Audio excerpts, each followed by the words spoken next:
గ్రంథంలో కొన్ని వచనాలు ఈ ఉదయకాల సమయం అందు మనం జ్ఞాపకం చేసుకుందాం. ఇర్మియా గ్రంథంలో నుండి మొదటి లేక 2వ అధ్యాయంలో కొన్ని వచనాలు మనము చదువుకుందాం. 2వ అధ్యాయం 17వ వచనాన్ని మనము చదువుకుందాం. నీ దేవుడైన యెహోవా నిన్ను మార్గములో నడిపించుచుండగా నీవు ఆయనను విసర్జించుట వలన నీకు నీవే ఈ బాధ కలుగు చేసుకుంటివి కదా. దేవునికి స్తోత్రం. హల్లెలూయా. అందరూ సంతోషము కలిగి దేవుని సన్నిధిలో సమకూర్చబడి ఉన్నాము కనుక 2 చేతులు క్రీస్తు ప్రభుల వారి వైపు చాపి దేవుని స్తుతిద్దాం. దేవునికి స్తోత్రం. హల్లెలూయా, హల్లెలూయా, హల్లెలూయా. దేవుని వాక్యం ఈ దినమందు మనకు చెప్పబడుతున్న మాట్లాడబడుతున్న మాట 17వ వచనంలో అంటాడు, నీ దేవుడైన యెహోవా నిన్ను మార్గంలో నడిపించుచుండగా నీవు ఆయనను విసర్జించడం వలన నీకు నీవే ఈ బాధను కలుగ చేసుకొంటివి అన్నాడు. గత రాత్రి దేవుని సన్నిధిలో కొన్ని మాటలు జ్ఞాపకం చేసుకున్నాం. సామెతల గ్రంథంలో మొదటి అధ్యాయం 24వ వచనం నుండి 29వ వచనం వరకు మాట్లాడుతున్నా. అక్కడ కూడా ఇటువంటి శ్రేష్టమైన మాటలు వ్రాయబడి ఉన్నాయి. నేను పిలువగా నా పిలుపును నీవేం చేయలేదు, వినలేదు. నా చెయ్యి చాపగా నీవు లక్ష్య పెట్టలేదు. నేను చెప్పిన ఈ బోధను నీవు ఏం చేసావు, వెనక త్రోసివేసిదివి. నా గద్దింపునకు లోబడక పోతిరి. 29 లక్షలు నీవు మరపించినను నేను నీకేమివ్వలేదు, ఉత్తరం ఇవ్వలేదు. శ్రద్ధగా మీరు వెదకదరు కానీ నేను మీకు దొరకక పోతిని. 29 లక్షలు జ్ఞానము నాకేమైంది, మీకు అసహ్యమైంది అని చూడు. అక్కడ శ్రేష్టమైన మాట వ్రాయబడి ఉంది. 29వ వచనం 2వ లైన్ అంటాడు, యెహోవా యందు భయభక్తులు కలిగి ఉండుట మీకు ఇష్టము లేదు. దేవునికి స్తోత్రం.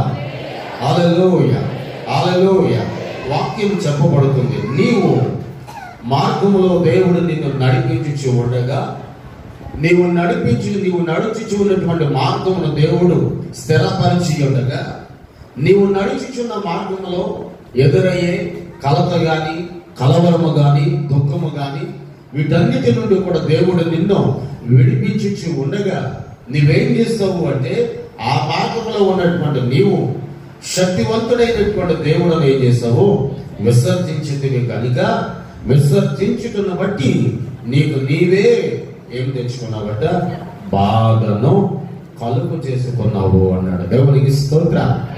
సాధారణంగా సర్వసాధారణంగా బాధలు, కష్టాలు, శ్రమలు, సమస్యలు ఎలా వస్తూ ఉన్నాయి? చాలా మార్లు మనం మాట్లాడుకున్నాం. ఎలా వస్తూ ఉన్నాయి ఇవి? దేవుడు కలిగిస్తున్నాడు అని కొద్దిమంది అనుకుంటారు. నెంబర్ 2, సాతానుడు కలిగిస్తున్నాడని కొద్దిమంది అనుకుంటారు. నెంబర్ 3, మా ప్రవర్తనను బట్టి ఈ శ్రమ, శోధన, బాధలు మాకు వస్తున్నాయి అని కొద్దిమంది అనుకుంటారు. ఇక్కడ అంటాడు, నీవు శక్తివంతమైన మార్గంలో నడుచుచు ఉన్నావు, నడిపింపబడుతూ ఉన్నావు. కానీ పేరుకు నడిపింపబడుతున్నావు, కానీ నీ దేవుడైన యెహోవాను ఏం చేస్తావు, నీవు విసర్జించావు, విడిచిపెట్టావు. ఆయన పూజించడం ఏం చేస్తావో మానవేస్తావు, ప్రార్థించడం ఏం చేస్తావో మానవేస్తావు, నీ హృదయం ఆయనకి ఇవ్వడం ఏం చేస్తావో మానవేస్తావు, నీ జీవితం ఆయన చేతులకు ఇవ్వడం ఏం చేస్తావో మానవేస్తావు. శక్తివంతమైన దేవుని మందిరంలో కూర్చొని ఉన్నప్పుడు చక్కగా దేవుని వాక్యాన్ని వింటూ ఉన్నావు, దేవుని మాటలను వింటూ ఉన్నావు. కానీ ఆ మాటలకు నీ హృదయమును నీవు అప్పగించలేకపోతున్నావు. పైకి భక్తి కలిగిన వ్యక్తిగా, పైకి శక్తి కలిగిన వ్యక్తిగా, పైకి పూజనీయుడైన యేసు క్రీస్తు ప్రభుల వారిని మహిమపరిచే వ్యక్తిగా దేవుని మందిరములో అనేకుల ఎదుట, సంఘము ఎదుట, లేక దైవజనుల ఎదుట, నీ చుట్టుప్రక్కల ఉన్న వారి ఎదుట చక్కగా నీవు కనపడుతూ ఉన్నావు, అగపడుతున్నావు. కానీ నీ దేవుడైన యెహోవాను నువ్వేం చేసావు? విసర్జించావు, విడిచిపెట్టావు. కనుక నీకు నీవే ఏం చేసుకున్నావు? బాధను కొని తెచ్చుకున్నావు అని అంటాడు. ఒక రోజున కొన్ని సంవత్సరాల క్రితం 2011వ సంవత్సరంలో 2001వ సంవత్సరంలో ఒక క్యాప్షన్ చదివాను. ఇన్సూరెన్స్ సుమారుగా 2001 20 సంవత్సరాలు పేపర్లో వేయబడింది. అది ఏ పేపర్ అంటే క్రిస్టియన్ మ్యాగజైన్లో వేయబడింది. అప్పట్లో పేపర్ ఉండదు ఇక్కడ రాయపాలెం ఆనుకొని, ఏబిఎస్పి ఆనుకొని, బిహెచ్సి మూర్తిరాజు గారి చర్చ్ ఉంటుంది ఆనుకొని. ఆయన ఒక పేపర్ రన్ చేసేవారు, ఇప్పటికీ రన్ చేస్తున్నారు. యోగ్ అనే ఒక పత్రిక, మంత్లీ మ్యాగజైన్, మంత్లీ పత్రిక. దాంట్లో కొన్ని రాసి దీని ద్వారా పలానా నీరసం వస్తుందని చెప్పి ఆ మ్యాగజైన్ లో రాయబడింది. ఒక చోట సిగరెట్ వేశారు, ఒక చోట మందు బాటిల్ వేశారు, ఇంకొక చోట ఇది వేశారు. మనుషుడు డబ్బులు ఇచ్చి వీటిని కొనుక్కుని ఏం తెచ్చుకుంటున్నాడట? బాధను, నీరసాన్ని, బలహీనతను తెచ్చుకుంటున్నాడట. ఇక్కడేమన్నాడు అంటే డబ్బులు ఇచ్చి కొనుక్కోవడం కాదు, పూర్తిగా నీ దేవుడైన యెహోవాను నువ్వేం చేసావు? విసర్జించావు. అయ్యా, నీవు చెప్పే దానికంటే, బైబిల్లో ఉన్నటువంటి శక్తి కలిగిన మాటల కంటే, బైబిల్లో ఉన్నటువంటి జీవమునిచ్చే వాక్కు కంటే, బైబిల్లో ఉన్నటువంటి శక్తివంతమైనటువంటి వాక్యానుసారమైన జీవితము కంటే, లోకంలో ఉన్న ఆనందం, లోకంలో ఉన్న సంతోషం, లోకంలో ఉన్నటువంటి ప్రేమ ఎంతో గొప్పదయా అని చెప్పి మనుషుడు దేవుణ్ణి ఏం చేశాడంటే విసర్జించాడు. దేవుణ్ణి విసర్జించడం వలన మనుషునికి ఏమిటి లాభం? దేవుని విడిచిపెట్టడం వలన ఏంటంటే మనిషికి లాభం అని అంటే లాభం ఏమీ లేదు. అక్కడే అన్నాడు వచనంలో, సమాధానం కూడా అక్కడే వ్రాయబడింది. ఏమిటంటే నువ్వు బాధను కొని తెచ్చుకుంటున్నావు, కష్టాన్ని కొని తెచ్చుకుంటున్నావు, దుఃఖాన్ని కొని తెచ్చుకుంటున్నావు, శ్రమలను కొని తెచ్చుకుంటున్నావు. మరి ఈ రోజున మందిరములకు వస్తున్న ప్రతి ఒక్కరు కూడా భక్తి గల వారుగా ఆయన ఆరాధిస్తున్నారా? మందిరములు అడుగు పెడుతున్న ప్రతి ఒక్కరు హృదయమును శక్తివంతుడైన క్రీస్తునకు అప్పగిస్తూ ఉన్నారా? మందిరములో దేవుని వాక్యమును దైవజనుడు చెప్తూ ఉన్నప్పుడు పరిశుద్ధాత్ముడు దైవజనుడు నోరారా దేవుని యొక్క స్వరము ద్వారా అనేకమైన అమూల్యమైన మాటలు పలికింపబడుతూ ఉన్నప్పుడు ఆ మాటలకు హృదయమును ఇవ్వగలుగుతున్నారా? ఆ మాటలకు మనసును ఇవ్వగలుగుతున్నారా అంటే లేదు.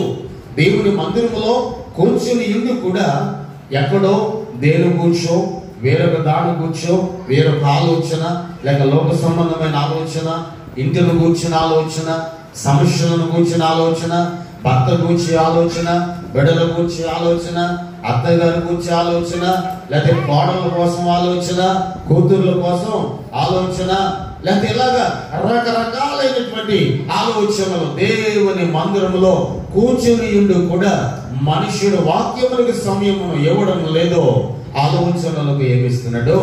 సమయమునిస్తూ ఉన్నాడు. మనము ఉన్నది దైవ మందిరం అంటే పరిశుద్ధమైన స్థలం. మనం ఉన్నది పరిశుద్ధమైన స్థలంలో పరిశుద్ధుడైన యేసును ఆరాధిస్తూ ఉన్నాం. పరిశుద్ధుడైన యేసును మనం ఆరాధించుచూ ఉన్నప్పుడు, పరిశుద్ధుడైన యేసును మనం పూజించుచూ ఉన్నప్పుడు, పరిశుద్ధుడైన యేసును మనం గణపరచుచూ ఉన్నప్పుడు మన మనస్సు, మన ఆలోచన ఏ కల్మషము లేనిదిగా ఉంటే ఆయనను నిత్యము మనం ఏం చేస్తున్నామట? ఆరాధన చేయగలం. మన హృదయం కల్మషము చేత నింపబడినప్పుడు, మన హృదయం చెడుగు చేత నింపబడినప్పుడు, మన ఆలోచనలు చెడు సంబంధమైనటువంటి ఆలోచనలు కలిగి ఉన్నప్పుడు, మన ఉద్దేశాలు చెడు సంబంధమైన ఉద్దేశాలు కలిగి ఉన్నప్పుడు ఆయనను మన హృదయంలోనికి ప్రేమతో మనం చేర్చుకొనలేం. మనం చేసే పని ఏమిటి అంటే మందిరంలో కూర్చుని వాక్యాన్ని వినిచి ఉన్నాము గాని, మందిరంలో కూర్చొని దేవుని మాటలు వినిచి ఉన్నాము గాని మన మనసు తలంపు ఎలా ఉందంటే ఆయనను విసర్జించే తలంపుగా, ఆయనను విడిచిపెట్టే తలంపుగా ఉంది. ఈ రోజున మనం జాగ్రత్తగా గమనించాలి. ఆదివారమున దేవుని మందిరంలో పరిశుద్ధ గ్రంథాలను పట్టుకుని మనం కూర్చుని వాక్యం వింటే సరిపోదు. ఈ వారం అంతయు కూడా ఈ వాక్యము మన జీవితంలో ఏం చేయాలి? పని చేయాలి. నువ్వు ఎక్కడ అడుగుపెట్టినా ఈ వాక్యం నీలో పనిచేయాలి. నువ్వు ఏ మార్గంలో అడుగుపెట్టినా ఈ మాటలు నీలో పనిచేయాలి. ఏ దుర్భరమైనటువంటి మాటలు నీ నోటి ద్వారా వచ్చినా ఈ వాక్యము వెను వెంటనే ఆ మాటలు ఇంకా రాకముందే ఈ మాటలు నీకు జ్ఞప్తికి రావాలి. ఇక్కడ అంటాడు కదా, వారు విసర్జించారు దేవుడు. మరి ఈ రోజున మనమేమై ఉన్నా, మన స్థితి ఏమైంది? దేవుని మందిరంలో నువ్వు కూర్చుని వాక్యమును వినిచి ఉన్నప్పుడు దేవుని గురించి నువ్వు ఆలోచిస్తూ ఉన్నావు. ప్రియుల గురించి ఆలోచిస్తున్నావా? లేక ప్రియురాలు కోసం నువ్వు ఆలోచిస్తున్నావా? లేక ఫలానా వ్యక్తి ఎట్లా ఆశీర్వదించబడుతున్నాడు, హెచ్చింపబడుతున్నాడు, దానిని గురించి నువ్వు ఆలోచన చేస్తూ ఉన్నావా? యెహోవాను విడిచి వేరొకరు మనం ఆశ్రయిస్తే 16వ కీర్తన 4వ వచనంలో అంటాడు, యెహోవాను విడిచి వేరొకరు నీవు ఆశ్రయించినప్పుడు, యెహోవాను విసర్జించి వేరొకరు నీవు పూజించినప్పుడు, యెహోవాను విడిచి వేరొక నామమును నీవు అనుభవిస్తున్నప్పుడు వానికి శ్రమలో విస్తరించును అన్నాడు. అక్కడ దేవుని విడిచిపెట్టి తిరుగులాడితే వారికి ఏమొస్తుందట? శ్రమలు వస్తాయి. కొన్ని సందర్భాల్లో ఎవరికైనా ఒక బాధ వస్తే, ఒక చిన్న యాక్సిడెంట్ ఏదైనా జరిగిందనుకో, ఏమంటామంటే వాడు తప్పుడు పని చేస్తాడండి, అందుకే దేవుడు ఏం చేశాడు? ఆ బాధను కలిగించాడు. వాడి మనసు సరైనది కాదండి, వాడి చూపు సరైనది కాదండి, వాడు మాట్లాడుతున్న మాటే సరైనది కాదు, అందుకనే ఆ బాధ, ఆ శిక్ష దేవుడికి వేస్తాడండి అంటాడు. ఎదుటి వాడు చూసి ఆ శిక్ష వేశాడు, వాడు సరైన వాడు కాదు అంటాం. అదే దుఃఖం, అదే బాధ మనకు వస్తే మనం ఏమనుకుంటాం? నాలో ఏదో లోపాలు ఉన్నాయి, నాలో ఏదో తప్పులు ఉన్నాయని మనం అనుకోం. ఏమంటామంటే మనం వెంటనే ప్లేట్ మార్చేస్తాం. నేనంటే ఇష్టం లేదండి. ఎవరికి ఇష్టం లేదు? ఎవరికి ఇష్టం లేదు? నేనంటే దేవుడికి ఇష్టం లేదండి. పాస్టర్ గారు మా కోసం ఏం చేస్తలేదో, పాదం చేస్తలేదండి. మేమంటే దేవునికి ఏమంటే నేను పాదం చేస్తున్నాను, గుండెలు బాదుకుని మరి మరి మరి మరి దేవుడి సన్నిధిలో ఏడుతున్నాను, పాదం చేస్తున్నాను, రోదంతున్నాను, అన్నీ చేస్తున్నాను, కానీ నా ప్రార్థన దేవుడు అనడం లేదండి. ఈ బాధలు అలా ఉండిపోయాయి, బాధలుగా ఉండిపోయాయి. అంటే ఎదుటి వ్యక్తికి ఏదైనా ఒక బలహీనత కానీ ఏదైనా వస్తే వాడు తప్పు చేశాడని మనం అంటున్నాం. మనకు అదే బలహీనత, అదే కష్టం వస్తే మనం తప్పు చేస్తున్నామని అనుకుంటున్నామా? వాళ్ళు చేసినప్పుడు మనం అంటాం వాడు తప్పు చేశాడండి.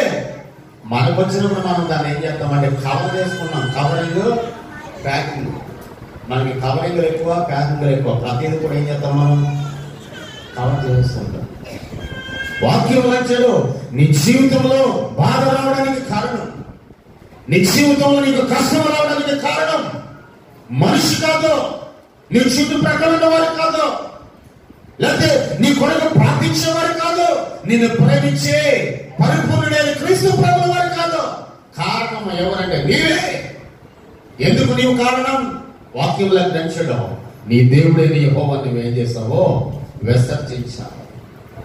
వాక్యమును విడిచిపెట్టావు, భక్తి కలిగిన జీవితాన్ని విడిచిపెట్టావు, విచ్చలవిడి తనముగా లోకములో తిరుగులాడడం మొదలు పెట్టావు. విచ్చలవిడి తనముగా మనుషులు వేసుకున్న వస్త్రములు అందరికీ కనబడుతున్నాయి, ఆ పైన మరకలు అందరికీ కనబడుతున్నాయి, అందరికీ కనబడుతున్నాయి అని చెప్పి మరకలేని షర్ట్, మరకలేని వస్త్రాలు నువ్వు ధరించుకొని చూడవచ్చు. కానీ మరకలతో, మలనముతో, దుర్భరమైనటువంటి ఆలోచనలతో ఉన్న నీ హృదయం ఎవరికి కనబడటం లేదు కనుక అందరూ నిన్ను చూసినప్పుడు అందరూ అనుకుంటారు ఈ మనుషుడు చాలా మంచివాడు. కానీ దేవుడు అంచాడు, నీ హృదయం కల్మషము చేత నింపబడి యెహోవాను విసర్జించే మనసు నీవు కలిగి ఉన్నావు, యెహోవాను విసర్జించే ఆలోచన నీవు కలిగి ఉన్నావు గనుక భక్తి కలిగిన జీవితాన్ని గుర్తిస్తావు, ప్రార్థన జీవితాన్ని గుర్తిస్తావు, దుర్భరమైనటువంటి జీవితాన్ని కలిగి ఉన్నావు.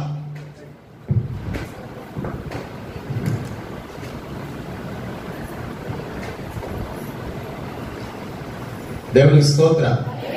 హల్లెలూయా, హల్లెలూయా, హల్లెలూయా. ఏం వదిలేస్తామంట? భక్తి కలిగిన జీవితం వదిలేస్తాం. దేవుడి సన్నిధిలో మనం మోకరిల్లి మనం కూర్చుని పాటలు పాడుతున్నాం. ఈరోజు మంచి పాటలు విన్నాం. చర్చలో ఏ పాటలు విన్నా? రకరకాలైన సింగర్స్ పాడిన పాటలు మనం విన్నాం. ఏసన్ గారి పాటలు విన్నాం, స్టీవెన్సన్ గారి పాటలు విన్నాం. మనం విన్న ప్రతి మాట కూడా శక్తి కలిగినది, భక్తి కలిగింది. ఇటువంటి పాటలు విన్నాం. చర్చలో కూర్చున్నప్పుడు ఎవరైనా ఒక పాట పాడితే, ఇప్పుడు నేను పాడాను, స్తుతి గానమే పాడన, తర్వాత జయగీతమే పాడిన, ఆధారమైన యేసయ్యా నేను నీకు కృతజ్ఞతాస్తుతులు జీవితాంతం చెల్లిస్తున్నాను.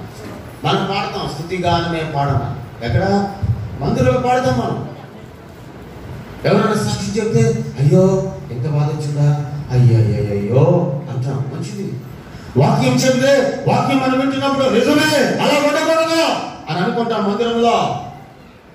ఇవన్నీ అయిపోయిన తర్వాత మనం ఇంటికి వెళ్ళినప్పుడు వెళుతూ అక్కడే ఆ గెడకో ఆ తలుపుకో లేకపోతే అక్కడే వదిలేసి వెళ్ళిపోతాం. కానీ ఈ వాక్యాన్ని వారం అంతా కూడా హృదయంలో మనం ఏం చేయాలి? జ్ఞాపకము చేసుకోవాలి.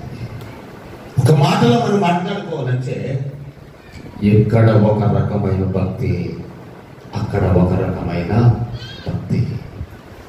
దైవజనుడైన ఏలియా గారు అంటాడు, ఎన్ని నాళ్ళు మీరు రెండు తలంపుల మధ్య మీరు తడబడుచు ఉంటారు? ఎంతకాలమయ్యా రెండు రకాలైన ఆలోచనలు కలిగి మీరు ఉంచారు. మరి ఇప్పుడు ప్రజెంట్ ఈ సమయంలో దైవ మందిరంలో కూర్చుని వాక్యం వింటున్న నీవు ఏ తలంపు, ఏ ఆలోచన కలిగి ఉన్నావు? ఆలోచించాడు ఒకసారి. యెహోవాను విసర్జించావా? నిన్ను నన్ను ప్రేమిస్తున్న వాడిని విసర్జించావా? నిన్ను నన్ను బలపరిచి ఉన్న వాడిని విసర్జించావా? నిన్ను నన్ను కూడా లోకములకు వేరై మనలను ప్రత్యేకించి మనకు కావలసిన సర్వ ఈవలో, మనకు కావలసిన కృప కలిగిన ఈవలో, మనకు కావలసిన కృప కలిగిన ఆశీర్వాదం, మనకు కావలసిన కృప కలిగిన మహిమైశ్వర్యం మనకు సమృద్ధిగా కలుగు చేస్తున్న నజరేయుడైన యేసయ్యను విడిచిపెట్టే వారముగా, విసర్జించే వారముగా ఉన్నామా, లేక భక్తి కలిగిన వారముగా ఉన్నామా అన్నది ఈ ఉదయకాల సమయంలో మనం ఆలోచించాలి. ప్రార్థన అంటే ప్రార్థన చేస్తాం, వాక్యం అంటే వాక్యం, అన్నిటిలో కూడా మన హృదయం.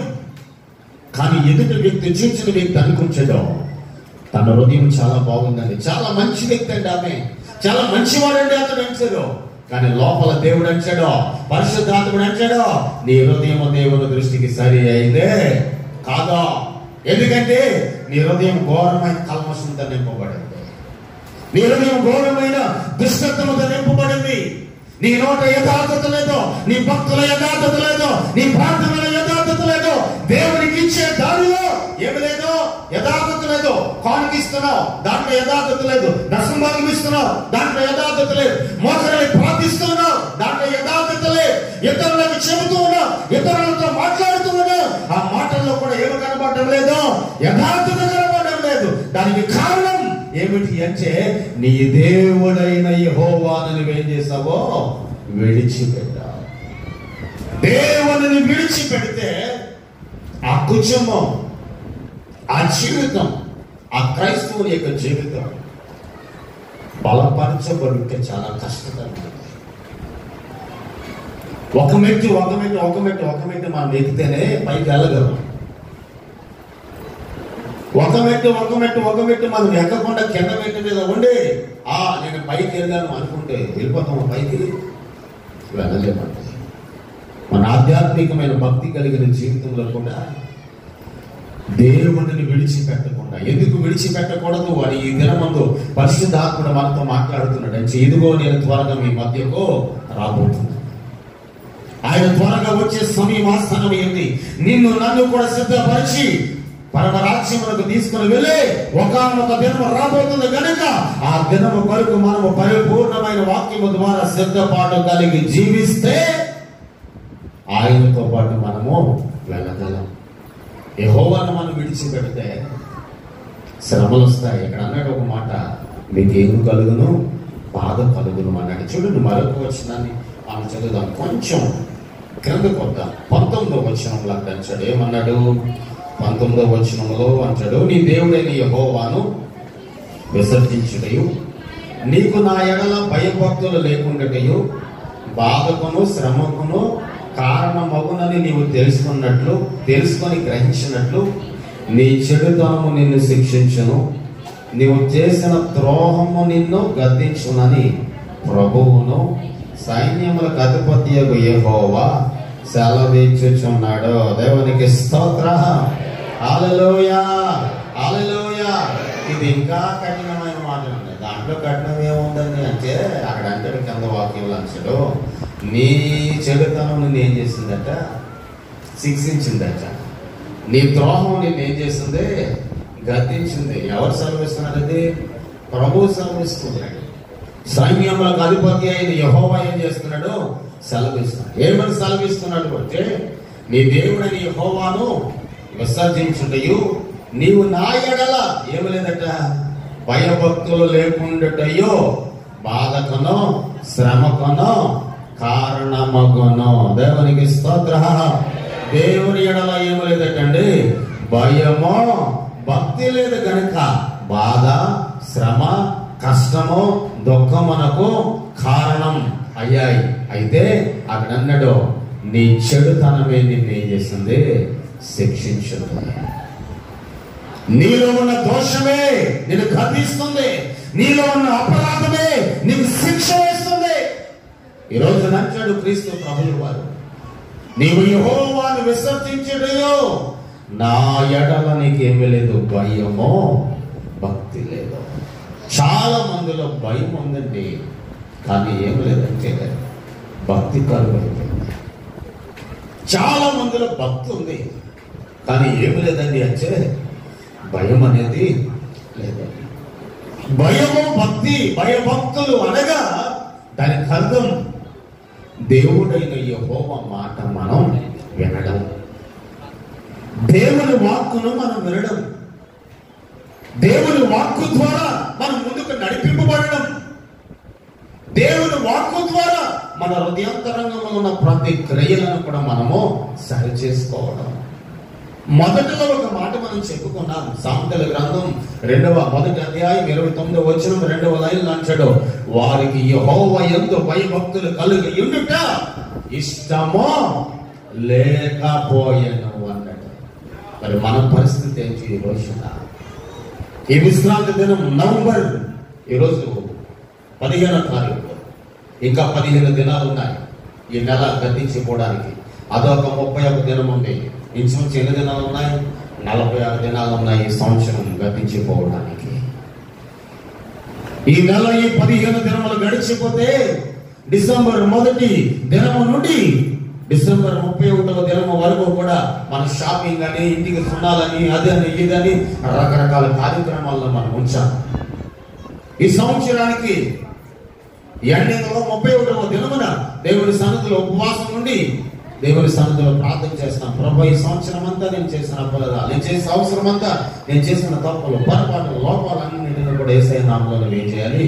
తొలగించాలి. 2021 సంవత్సరం మరలా నూతనమైనదిగా, సంతోషకరమైనదిగా, ఆశీర్వాదకరమైనదిగా, దీవెనకరమైనదిగా నీవు సిద్ధపరిచయా అని దేవుని సన్నిధిలో ప్రార్థన చేస్తాం. అయితే అప్పటి వరకు కాదు, ఈ ఉదయకాల సమయం అందే పరిపూర్ణ పరిశుద్ధాత్మను మాట్లాడుతున్నాడు.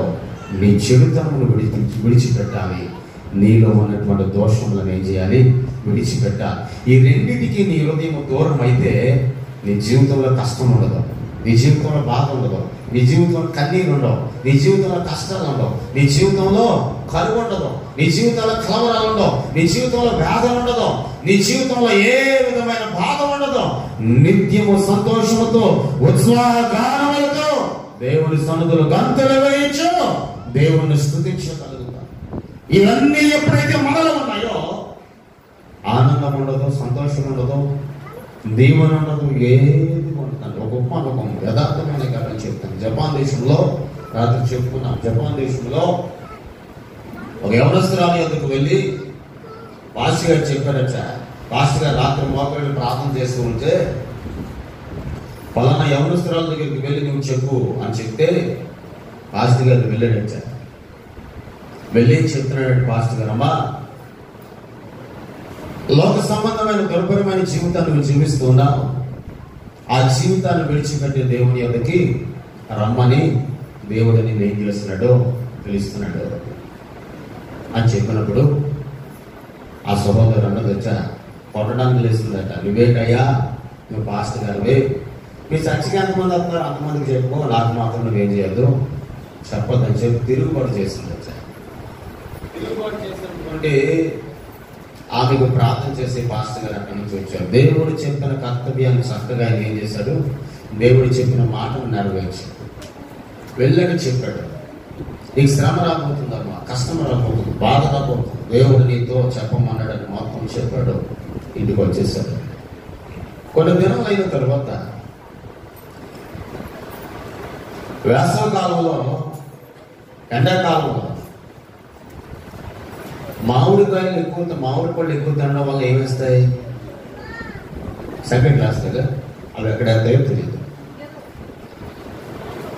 మనిషి నడక ఎప్పుడు మారిపోతుందంటే అప్పుడే మారిపోతుంది. ఎప్పుడు సరిగా నడరా నడరా నడరా నడరా నడరా అని చెప్తే ఒక్కడే ఆ దేశనంతనే ఏం మారిపోద్ది, నడక మారిపోదో. ఇప్పుడు ఇది మన నడక మారిందిరా అంటారు జనం. అలాంటి గంట ఉంటే ఇక్కడ వేసిందట, భుజం మీద వేసిందట. ఆమె చేసే పని ఏమిటంటే మోడలింగ్. చిన్న చిన్న చిన్న చిన్న వస్త్రాలు, దుస్తులు ధరించుకుని కనబడలేనటువంటి శరీరాన్ని అందరికీ చూపించే మోడలింగ్ చేసే వ్యక్తి. ఈ మోడలింగ్ చేయాలి అంటే సిగ్గును విడిచిపెట్టాలి. ఏం విడిచిపెట్టాలంటే ఆ సిగ్గు లేకుండా మోడలింగ్ చేయాలంటే ఏదో ఒక అలవాటు ఉండాలి. మత్తుకు లోన్ అయిపోయింది, డ్రగ్స్కు లోన్ అయిపోయింది, త్రాగుడుకు లోన్ అయిపోయింది. రాజుగారు ఆడలు తాగుతారండి, అబ్బాయి ఎంతమంది లేరండి తాగేవాడు, మగవాళ్ళ కంటే ఎక్కువ తాగుతారు, ఆడల కంటే మగవాళ్ళు ఎక్కువ. ప్రతి దానికి లోన్ అయిపోయింది ఆమె. ఇక్కడ భుజం మీద గడ్డ వేసిన గడ్డ వస్త్రం చేత కవర్ చేసుకొని తన మోడలింగ్ కవర్ చేస్తుంది. డాక్టర్ ఎక్కువ వెళ్ళినప్పుడు డాక్టర్ గారు అన్నారట,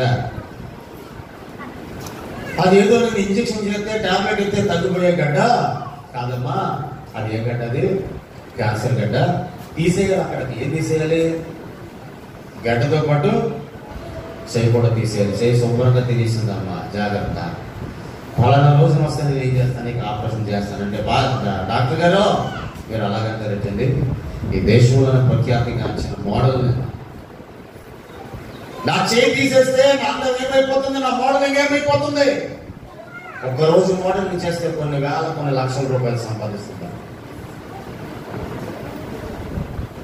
డాక్టర్ గారి మాటలు కూడా కాదని వెళ్ళిపోయింది.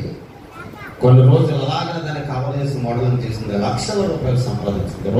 రోజు రోజుకి ఏమైపోతుంది, పెరిగిపోతుంది. మొత్తం శరీరం అంతా పెరిగిపోవడం, పాకిపోవడం మొదలైంది. బాధ తట్టుకోలేక డాక్టర్ దగ్గరికి వెళ్ళింది. బాధ తట్టుకోలేకపోతున్నానండి డాక్టర్ గారు అంటే, డాక్టర్ గారు అన్నారు, మా పలానా రోజులు వస్తే ఆ గడ్డతో పాటు ఏం చేస్తాను, చెయ్యి కూడా శుభ్రంగా పాడైపోయింది. డాక్టర్ గారికి వెళ్ళింది, గడ్డతో కూడా చేతులు కూడా ఏం చేశారు, కట్ చేశారు. కొన్ని దినములైన తర్వాత ఆ ఆలస్యం చేయడం వల్ల అదే క్యాన్సర్ ఈ చేతికి లాగ పాకి వాళ్ళంతా పాకిపోయింది. ఈ చేయి తీసేశారు. కొన్ని దినాలు అయిపోయిన తర్వాత 2 కాళ్ళు తీసేశారు. చివరికి ఏమైపోయింది, ఎలా ఉందంటే ఒక మొండాను, ఏ ఆధారం లేదు. మంచినీళ్ళు తాగాలంటే ఎవరు ఆధారం కావాలి, తినాలి అంటే ఒక ఆధారం కావాలి, పడుకోవాలి అంటే ఒక ఆధారం కావాలి, వస్త్రాలు ధరించుకోవాలంటే ఒక ఆధారం కావాలి. ఎంతకాలం ఈ ఆధారం? మంచం మీద పడుకుని ఏడుస్తుంది. దేవుడిని యెహోవా మనల్ని ప్రేమించే దేవుడు ఆ వ్యక్తి యొద్దకి దైవజనుని పంపించాడు. అమ్మా నీకు శ్రమ రాబోతుంది, కష్టం రాబోతుంది అని చెబితే ఆ మాట లెక్క చేయలేదు, ఆ మాట ఖాతరు చేయలేదండి. ఎవరు ఆ మాటను కొట్టివేస్తుంది, మాట వినలేదో. నువ్వేంటయ్యా నాకు చెప్పేది, నీ రేంజ్ ఏంటి, ఏ నారాజు ఏంటి, నీ స్థితి ఏంటయ్యా నా స్థితి ఏంటి, నీ స్టేటస్ ఏంటి నా స్టేటస్ ఏంటి, చిటికేస్తే అనేక మంది నా దగ్గరకు వస్తారయ్యా. అటువంటిది నేను నీ మాట వినేది కొట్టువేసింది. చివరికి మంచి మీద పడి ఏడుస్తుంది, అయ్యో 2 చేతులు లేవు, 2 కాళ్ళు లేవు, ఏంటి నా పరిస్థితి. ఏడుస్తూ ఉంటే తల్లిదండ్రులు వచ్చి, అమ్మా పలానా వచ్చిన, ఎవరు చెప్పారు, వచ్చి దైవజనుడు వచ్చి చెప్పాడు, దేవుడే పంపించుంటాడమ్మా నీ దగ్గరికి. శ్రమ రాబోతుందని చెప్పారు, బాధ రాబోతుందని చెప్పారు, కష్టం రాబోతుందని చెప్పారు. ఇదిగో ఆయన చెప్పినట్లుగానే నీకేమొచ్చింది, శ్రమ, కష్టము, బాధ వచ్చింది. ఇప్పటికైనా ఏమీ లేదమ్మా, ఈ మంచం మీద నువ్వు పడుకోవడం, నువ్వు ఎక్కడికైనా వెళ్ళాలంటే ఒక 2 చేతులు ఒక చిన్న బిడ్డను లాగి ఎత్తుకొని తీసుకెళ్ళినట్లుగా నేను తీసుకెళ్ళాలి, కానీ నువ్వు నడవడానికి కానీ ఏ విధమైన ఆధారమో లేదమ్మని చెప్తే తల్లిదండ్రులతో చెప్పిందట, అమ్మా ఏ రోజైతే నా యొక్క దైవజనుడు వచ్చాడు, ఆ దైవజనుడికి ఏం చేయాలి, కబురు పెట్టారమ్మని చెప్పు. దైవజనుడు ఇచ్చాడు, చూచాడు, చాలా దుఃఖించాడు, చాలా ఏడ్చాడు. ఆ రోజు నేను చెప్పినప్పుడు విని ఉంటే, ఆ రోజు నేను చెప్పినప్పుడు నువ్వు ఆలోచించి ఉంటే ఇంతటి బాధ నీకు వచ్చేది కాదు. ఆ రోజున నేను చెప్పినప్పుడు నీవు ఆలోచించి ఉంటే ఇంత క్షోభ నీవు అనుభవించడాను కాదమ్మా. నువ్వు వెళ్ళలేదో దాడిపోయింది, బాధను అనుభవిస్తాను. నీకోసం నేను ప్రార్థన చేస్తానని చెప్పి దైవజనుడు ప్రార్థించి ధైర్యపరిచి ఆదరణతో కూడిన మాటలు చెప్పి ఒక కొత్త బైబిల్ ఆమె చేతికిచ్చి, ఈ బైబిల్ చదవమ్మా. బైబిల్ చదవడానికి పేపర్ తిప్పడానికి కూడా ఏమి లేదంటే చాయిస్ లేదు. ఒకటి పేజీ లాగా గాలితో ఫన్ ఊదుకుంటే అది పైకి లెగితే మూతుంటే అలాగంటే తీసుకుని అలాగా చదువుకుంటూ ఉండేదట. ఎంత హీనమైన పరిస్థితి అయిపోయిందంటే చెప్పలేని పరిస్థితి. అలాగే దేవుని వాక్యం చదువుతూ ఉన్నప్పుడు ఈ మాట కనబడిందండి. ఏ మాట కనబడింది? 1వ అధ్యాయం 20 అక్కడ 19వ వచనం, ఇర్మీయా గ్రంథం 1వ అధ్యాయం 19వ వచనం కనబడిందట. నాకు అన్ని ఉన్నప్పుడు నేను నా దేవునికి ఏం చేయలేదు, నేను భయపడలేదు, భయభక్తులు చెప్పలేదు. నా కుటుంబం, నా తల్లి, నా తండ్రి క్రీస్తుని ఎరిగిన వారైతే, నా తల్లి తండ్రి క్రీస్తుని ఆరాధించిన వారైతే నేను ఎలాగ జీవిస్తున్నాను, దుర్భరమైన జీవితాన్ని జీవించాను. అందుకనే నాలో ఉన్న దోషం, అక్కడ అన్నాడు కదా, ఏమన్నాడు?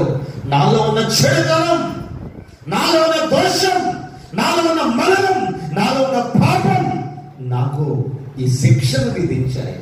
ఈ శిక్షను బట్టి అయ్యా ఇప్పుడు నీ పాతాల చెందుకు వచ్చా, నేను స్తుతిస్తున్నా అని చెప్పి దేవుని దగ్గర ఒక వాగ్దానం చేసుకుంటా.